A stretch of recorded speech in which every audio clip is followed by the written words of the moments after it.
예, 저도 너무 좋아하는 찬양인데 하면서 같이 부를 뻔했어요. 부르면 안 되는데. 자, 옆에 계신 분들과 한번 반갑게 인사하도록 하겠습니다. 반갑습니다. 잘 오셨습니다. 한번 인사하시고요. 네, 주의 사랑으로 사랑합니다. 축복합니다. 이렇게 인사하도록 하겠습니다. 네네. 원래 저희가 가기로 했던 야외배는 취소되었지만 야외에 왔다는 마음으로 즐겁게 또 감사하게 또 예배했으면 좋겠습니다. 원래 목요일, 금요일까지만 해도 오늘 100%였는데 갑자기 어제 비가 내리더니 오늘 맑더라고요. 민망하게. 그래서 근데 바람이 너무 많이 불고 땅이 젖어가지고 좀 힘들었을 것 같긴 합니다. 바람이 너무 많이 불고 추워서. 그래서 오늘 따뜻하게 여기 안에서 예배 드렸으면 좋겠습니다. 예배 자리로 나오신 여러분들 다시 한번 축복하고요. 오늘 예배를 통해서 주님께서 주시는 은혜의 단비가 우리들 심령에 충만하게 내리기를 간절히 소망합니다. 지난주는 베드로전서 우리 라이프 5번째 시간으로 복면가왕이라는 제목으로 말씀을 살펴보았었는데, 나그네로 이 땅을 살아가는 성도들의 정체가 이렇게 마스크를 쓴 것처럼 이 세상 사람들에게는 다 드러나지 않지만 실제로 하나님 앞에서의 모습은 너무나 놀라운 모습이다. 택하신 족속이고 왕 같은 제사장이고 구약에 하나님께서 기름 부으셨던 놀라운 3가지 직분인 왕과 제사장과 선지자의 직분을 예수님을 따라 우리도 함께 소유했다라는 그런 내용을 배웠습니다. 이런 우리의 모습을 깨닫고 이제는 어떠한 어려움이나 시험들이 있을지라도 감사함과 기쁨으로 이 땅을 살아가야 되겠다라고 배웠습니다. 그렇다면 이제 이렇게 택감 받은 사람들이 이 땅을 거룩하게 살아가야 되는데 좀 더 구체적으로 어떻게 살아가야 되는지에 대해서 오늘 좀 살펴보려고 합니다. 그래서 6번째 시간으로 라이프 6번째 무식한 말을 막는 법이라는 제목인데요. 어떻게 구체적으로 우리들이 그런 신분을 가진 자로서 하나님께 구원받은 백성으로 이 땅에서 살아가야 하는지에 대해서 살펴보도록 하겠습니다. 지금까지 베드로는 1장과 2장 초반 10절까지를 통해서 이 땅에서 나그네와 망명자 혹은 이민자, 심지어 추방자라고 불릴 수 있는 그리스도인 신자들이 어떤 존재인지를 다 보여주었다고 조금 전에 말씀드렸습니다. 세상의 눈에는 참 별로인 것 같은 사람들이었을 겁니다. 그죠? 이상한 가치를 가지고 살아가고 뭔가 어울리지 않는 것 같은, 이 세상에서 참 별로인 것 같은 사람들 인 것 같은데, 실제로는 성부 하나님, 성자 하나님, 성령 하나님의 올인을 받은 놀라운 존재이고 하나님께서 기름 부으셨던 그 놀라운 직분들을 다 소유한 위대한 존재자가 되었다고 말씀을 했습니다.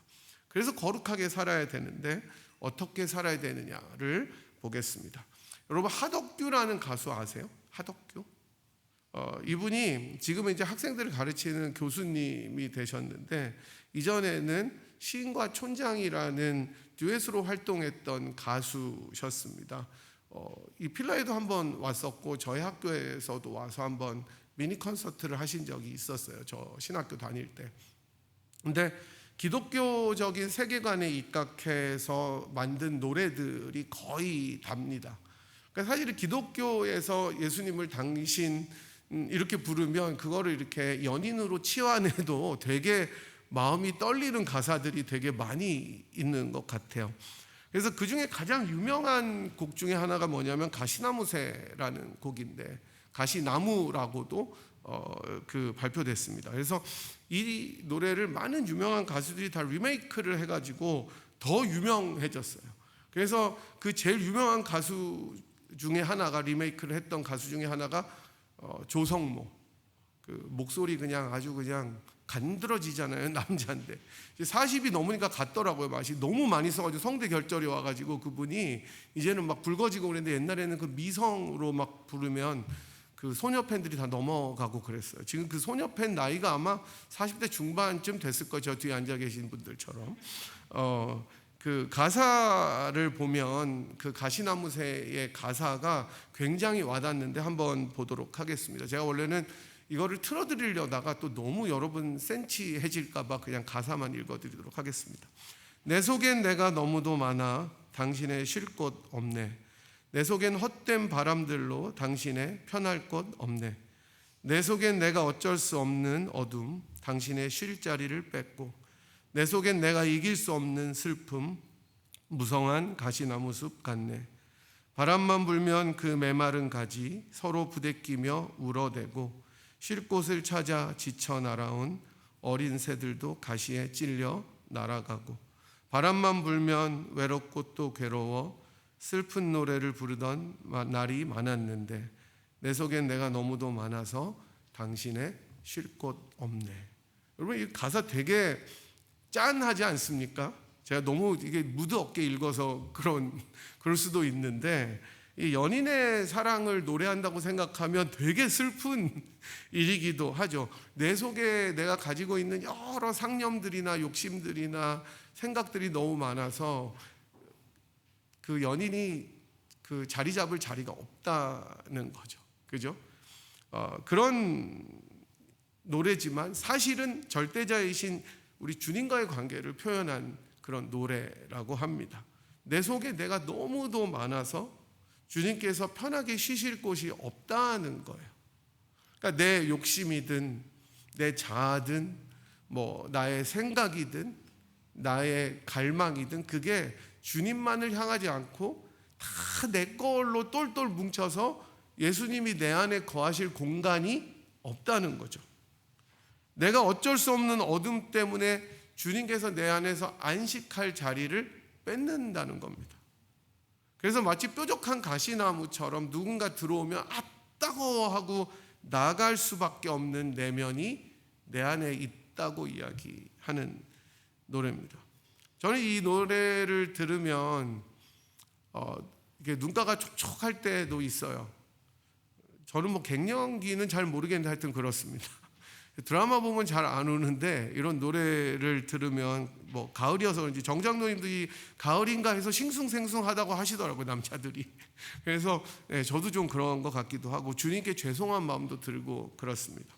아마 여러분들께서도 이 믿음의 여정을 한 걸음 한 걸음 걸어가시다 보면 우리 내면 속에 이런 갈등과 하나님을 향한 죄송한 마음들이 항상 자리 잡고 있을 것 같아요.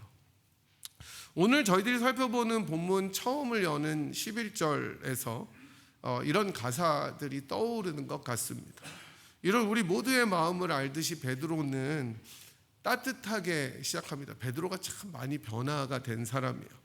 사랑하는 자들아 이렇게 부르죠. 영어로 beloved 아니면 dear friends 이렇게 이야기합니다. 흩어져서 거류민과 나그네로 살아가는 그리스도인들을 향해서 사랑이 넘치는 마음으로 이렇게 부른 후에 권면하는 내용이 등장합니다.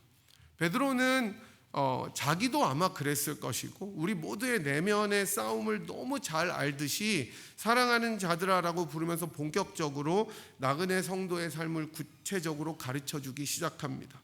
1장과 2장 초반에서 우리들의 정체성을 말했다면 이제는 그 정체성을 어떻게 살아낼지를 이야기를 합니다. 베드로는 제일 먼저 시작하는 게 어떻게 살아라고 구체적으로 아웃사이드의 일을 이야기하지 않습니다. 엑스터널한 이야기를 하지 않고 인터널한 이야기, 내면의 인사이드의 문제를 먼저 이야기를 합니다. 우리가 가시나무 이 가사에서 보았던 우리 내면의 마음을 먼저 다룹니다.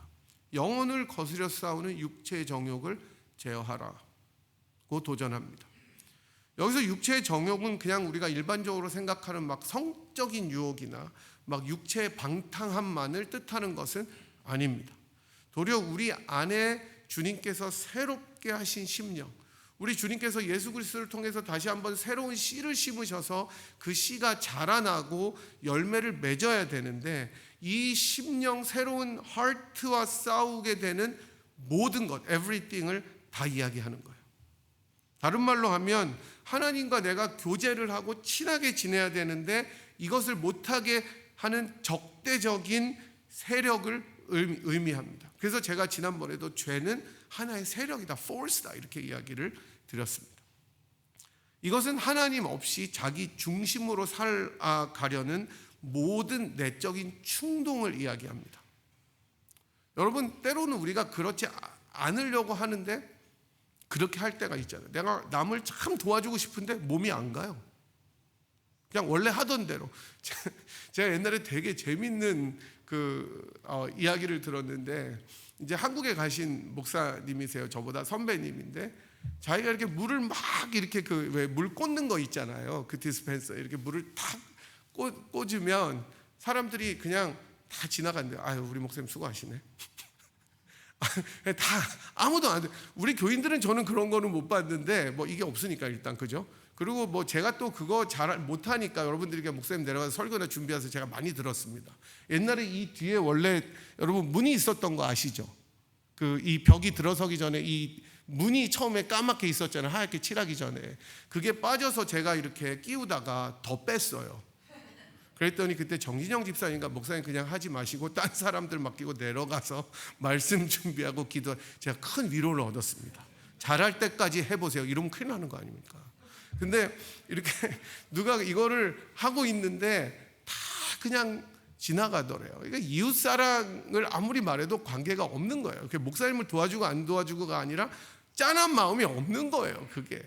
우리 교인들은 저는 그러면서 참 감사합니다. 누가 하고 있으면은 다 도와주고 나와서 뭐 해주고, 아유 뭐 장로님 이거 제가 할게요. 이게 참 보기 좋은 거죠.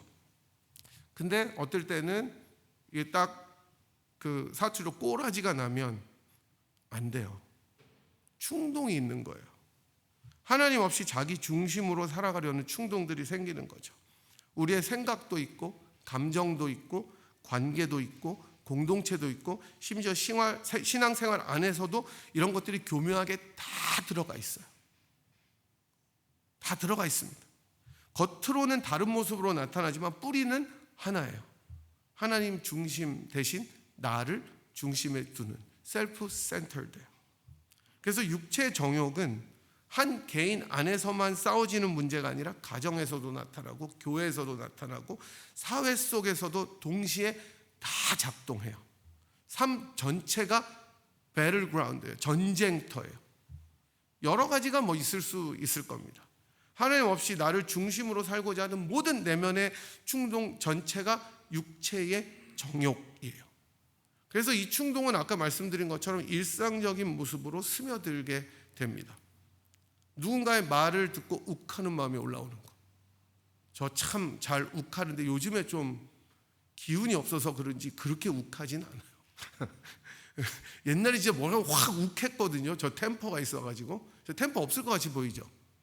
네, 되게 온유한 사람처럼 보이잖아요. 여기 앞에 있으니까. 이 기괴한 미소는 무엇입니까?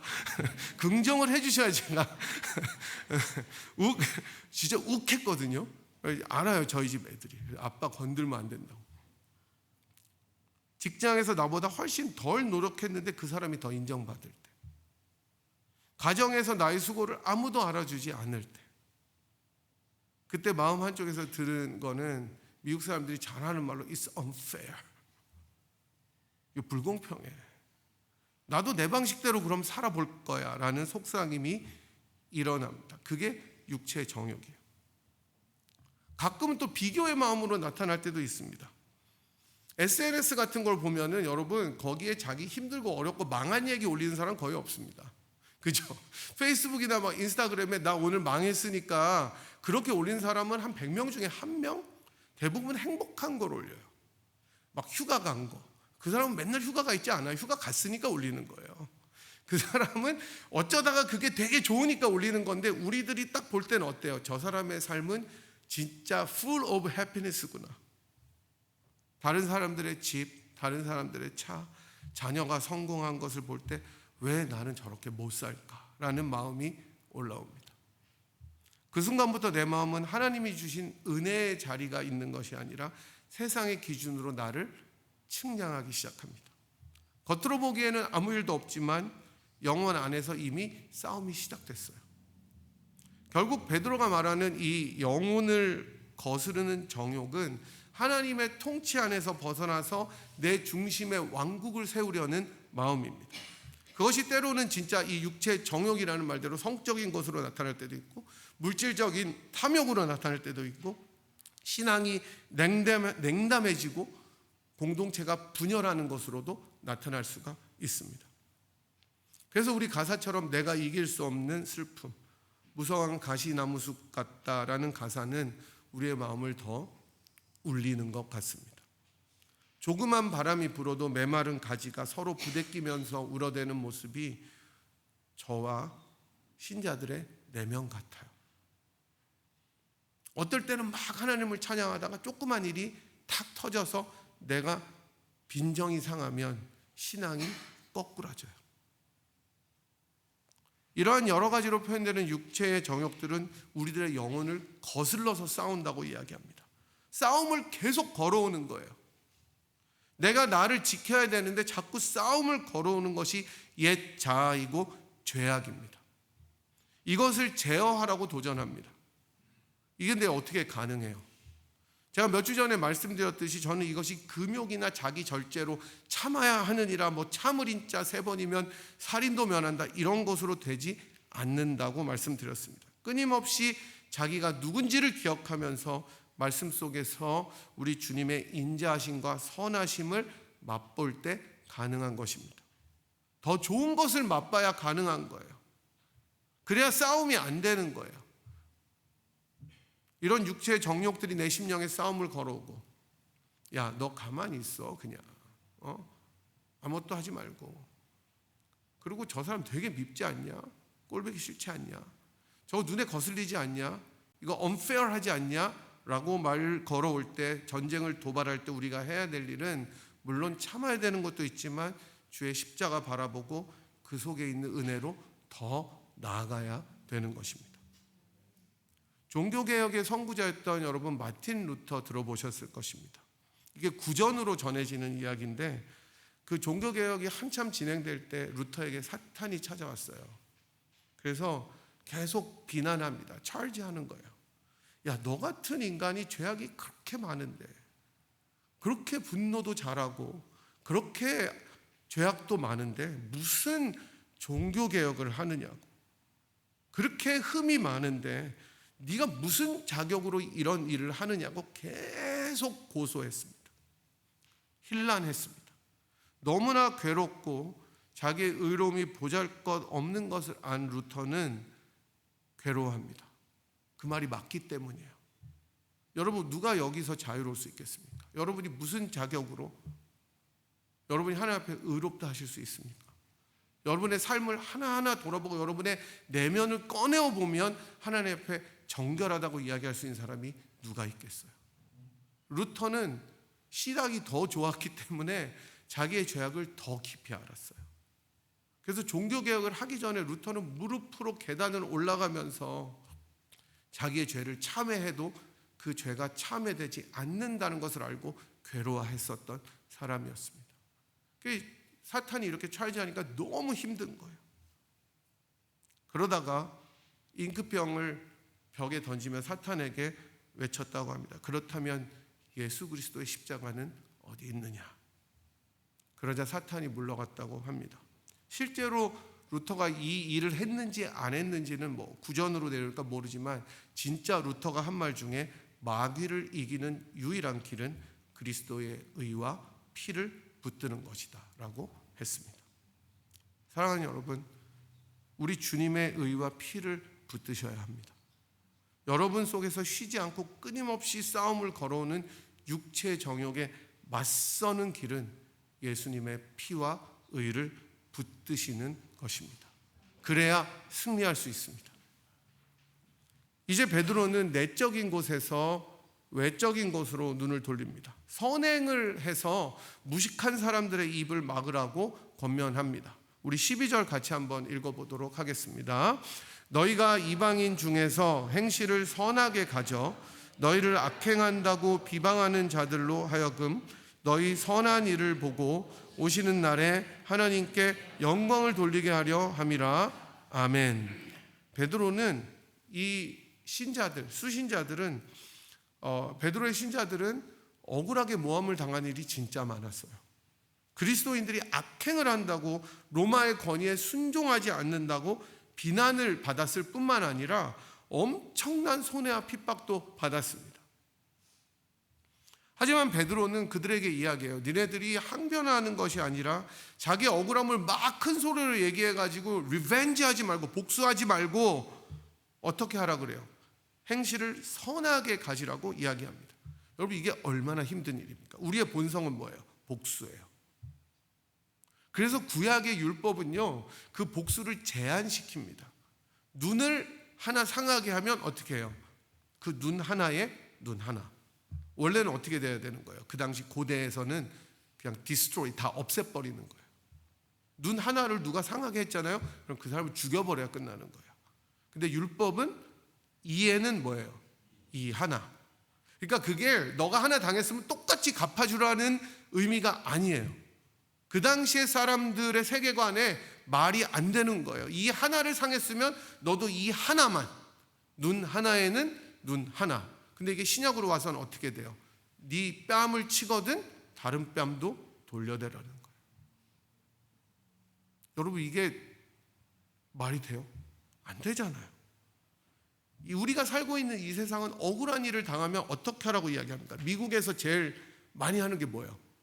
수하세요. 수하면 되지. 그 굉장히 파퓰러한 단어잖아요. 아무렇지도 않은 거예요. 왜냐하면 자기 권리를 찾으라는 거예요. 자기의 정당함과 무죄함을 끝까지 항변하고 심지어 투쟁하라고 이야기합니다. 로마 제국의 정부와 같이 핍박하고 억울하게 짓누르는 사람들이 있다면 최대한 항의해라, 이렇게 이 세상은 이야기합니다. 저는 오늘 말씀이 모든 제도에 아무 말도 하지 말고 참고 선하게만 행동하라는 뜻은 아니라고 생각합니다. 정당한 의사표현은 현대사회의 모든 사람들의 권리이기 때문에 그래요. 오늘 말씀에서 중요한 포인트는 뭐냐면, 권위에 복종하라는 도덕적인 교훈이 아니라 그리스도인들이 그 사회에서 불순종하는 사람들이 아니라는 것을 드러내라는 변증적인 목적이라는 것입니다. 다시 말씀드리면 복종의 핵심은 정치적인 수능이 아니라, 이게 잘못됐는데도 니네들이 복종하고 거기에 그냥 푹 눌려서 그대로 복종하고 정의가 아닌 것을 참고 살아라가 아니라는 거예요. 복음적인 증언이라는 것입니다. 이렇게 말할 수 있을 것 같아요. 그리스도인의 순종은 무조건적인 복종이 아니라, 불의한 권세에 대한 침묵이 아니라 주님을 위해서 품위 있게 행하는 순종이다라는 것입니다. 따라서 세상 권세에 복종하는 것은 하나님 나라의 백성으로 질서를 세우기 위함이지만, 이게 하나님보다 우선될 수는 없어요. 그래서 루터랑 켈빈도 예배를 방해하는 행위가 있다면 저항하라라고 이야기한 거예요. 어쩌면 방법론적인 부분일 수도 있는 거예요. 폭력으로 하지 말고 선행으로 드러내라는 거죠. 이렇게 할 때 어리석게 무식하게 그리스도인들을 비난하는 사람들이 더 이상 비난할 수가 없기 때문입니다. 여러분, 교회가 왜 욕먹습니까? 지금 선행이 없어요. 정치적으로 갈라져서 더 싸우기 때문에, 선행이 아니라 이념에 들어와서 서로 막말을 해대기 때문에 더 욕먹는 거예요. 지금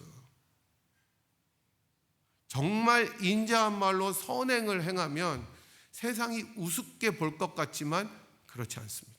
그게 복음의 핵심이라고 나와 있어요. 저는 이 말씀을 읽으면서 우리 예수님의 모습을 떠올려 봤습니다. 이사야 53장 7절을 보시면 우리 예수님이 어떻게 하셨는지 나옵니다. 우리 한번 같이 읽어보도록 하겠습니다. 그가 곤욕을 당하여 괴로울 때에도 그의 입을 열지 아니하였으며, 마치 도수장으로 끌려가는 어린 양 털 깎는 자 앞에 잠잠한 양같이 그의 입을 열지 아니하였도다.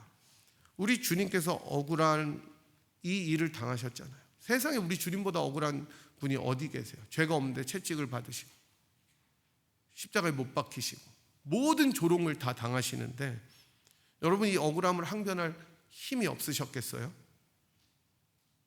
예수님께서 12영이나 되는 그 리전이라고 하잖아요. 군단을 보내서 이것을 역전시킬 능력이 없으셨겠어요? 십자가에서 당장 뛰어내려오셔서 모든 사람들을, 조롱하던 사람들의 입을 막으셨을 능력이 없으셨겠습니까? 그런데 우리 주님께서는 입을 열지 않으십니다.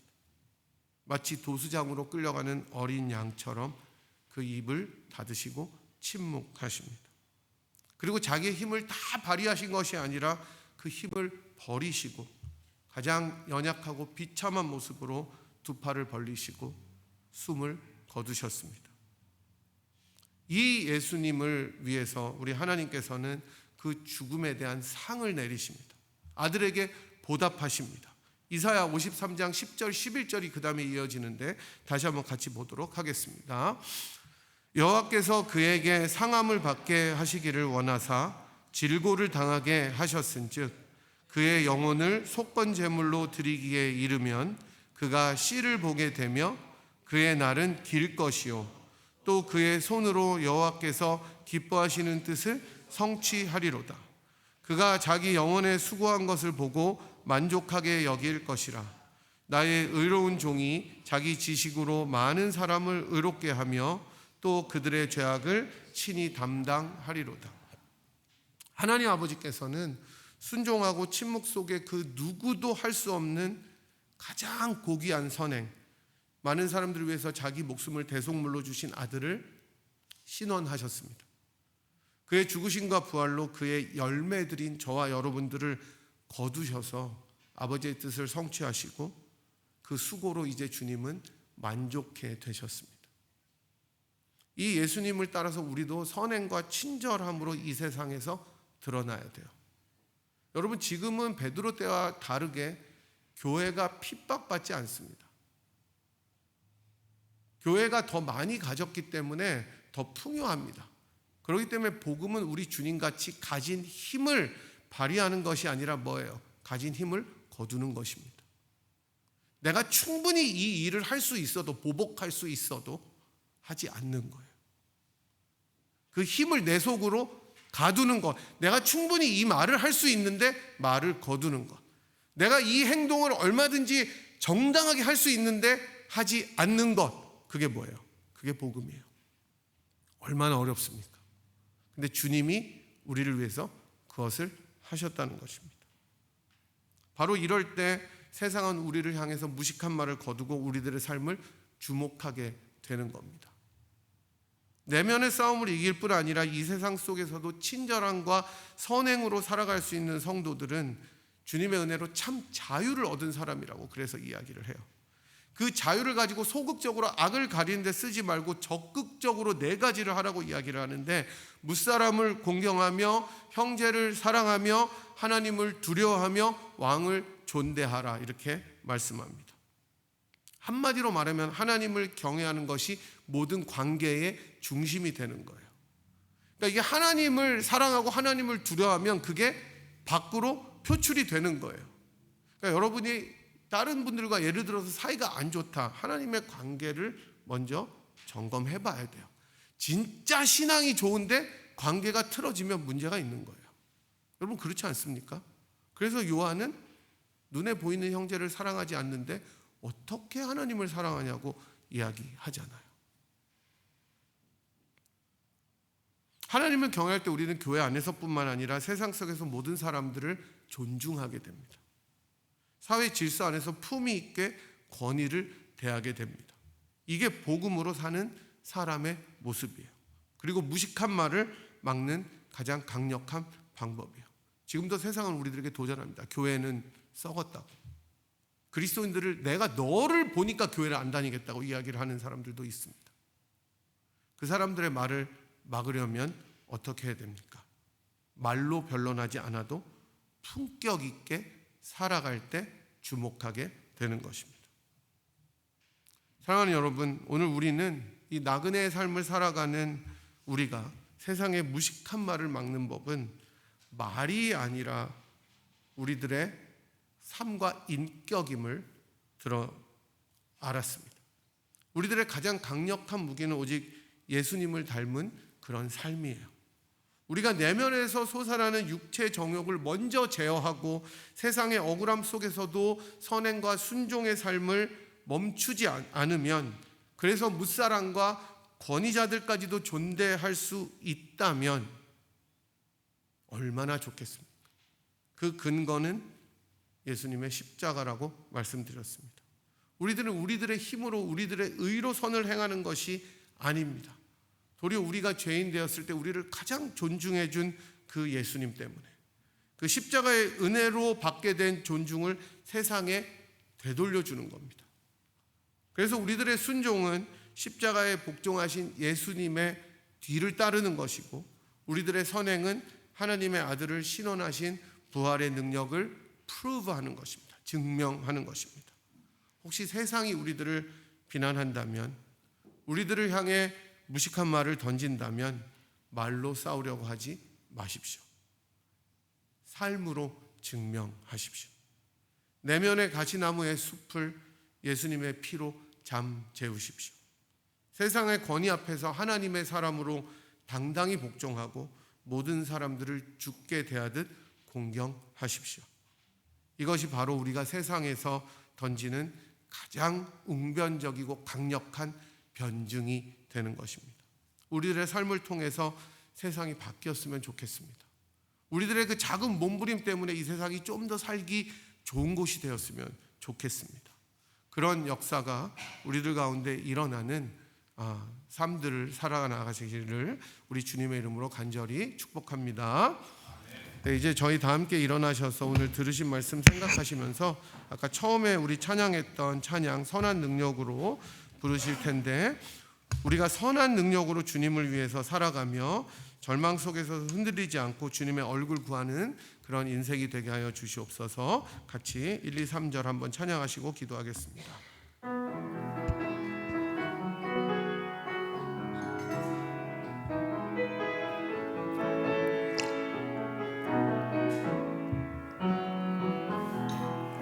주 선한 능력으로 안으시네, 그 크신 발로 날 붙드시네. 절망 속에 또 흔들리지 않고 사랑하는 주 얼굴 구하리. 선한 능력으로 일어서리. 주만 의지하리, 의지하리.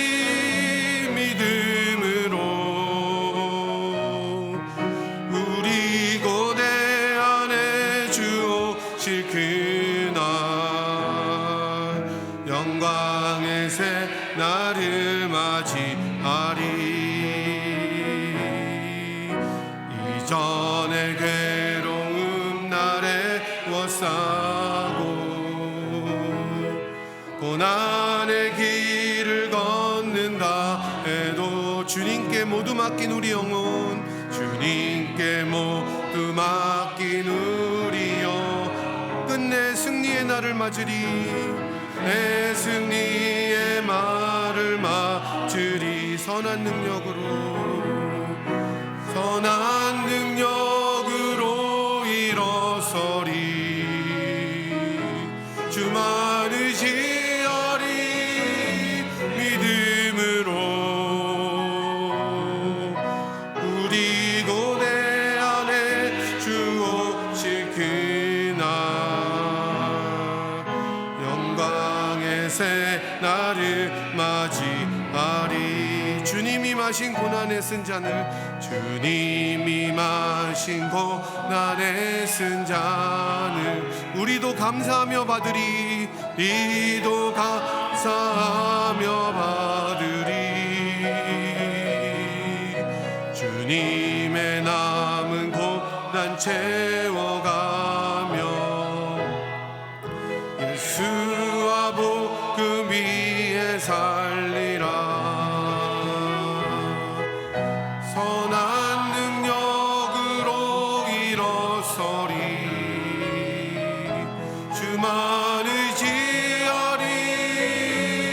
믿음으로 우리 고대 안에 주 오실 그날 영광의 새 나를 맞이하리. 선한 능력으로 일어서리. 선한 능력으로 일어서리. 주만 의지하리. 믿음으로 주만 의지하리. 믿음으로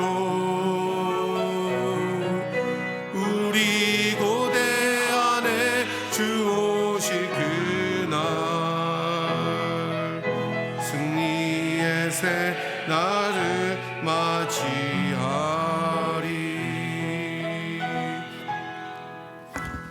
시간에 우리 같이 한번 기도하도록 하겠습니다. 우리 찬양의 가사처럼 정말 주님이 다시 오셨으면 좋겠습니다.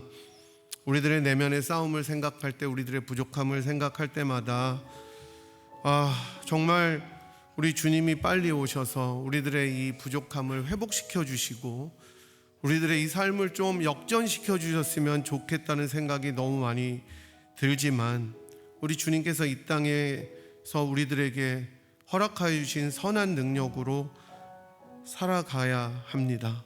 주님께서 크신 팔로 나를 붙들어 주시고 선한 능력으로 우리들의 영혼을 거스려 싸우는 육체의 정욕과 싸울 수 있는 은혜를 주님 허락하여 주시옵소서.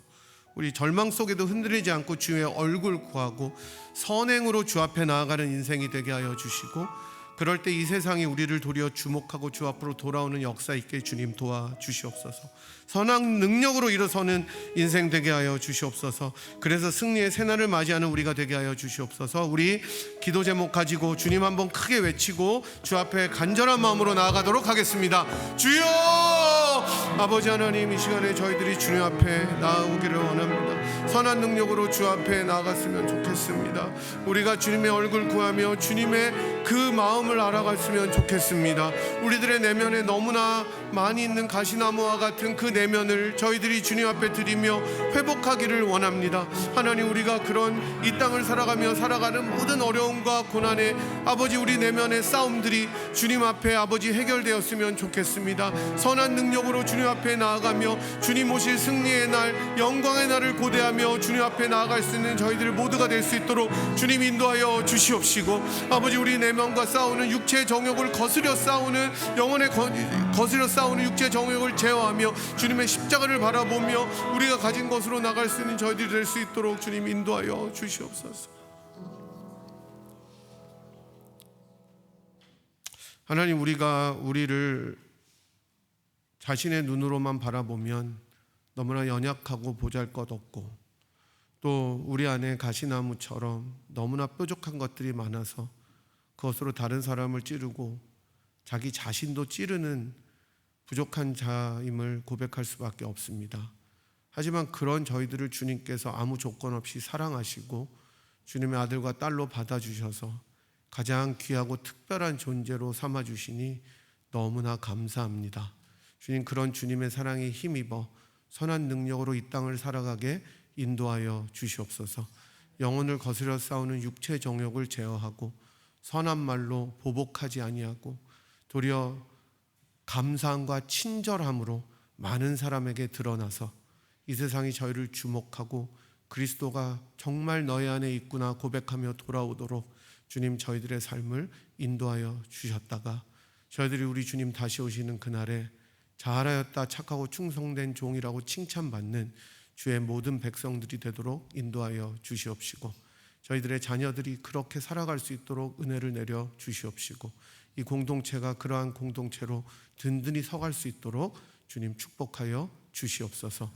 지금은 도수장으로 끌려가는 양처럼 그 입을 열지 아니하시고 그 모든 십자가의 형벌을 온몸으로 짊어지셔서 우리들을 죄악에서 구원하여 주신 우리 구주 예수 그리스도의 무한하신 은혜와 그 아들을 아끼지 아니하시고 우리 모두를 위하여 기꺼이 내어주신 하나님 아버지의 극진하신 사랑하심과 성령 하나님의 위로교통 충만하심이 내면을 잘 가꾸고 선한 능력으로 이 땅을 살아가며 주의 복음을 위하여 살다가 주 앞에 서기로 결단하고 돌아가는 이 자리에 함께한 주의 백성들 한 분 한 분 머리 위에와 사랑하는 분야의 공동체 위에 지금으로부터 영원토록 함께 하시기를 간절히 축원하옵나이다. 아멘.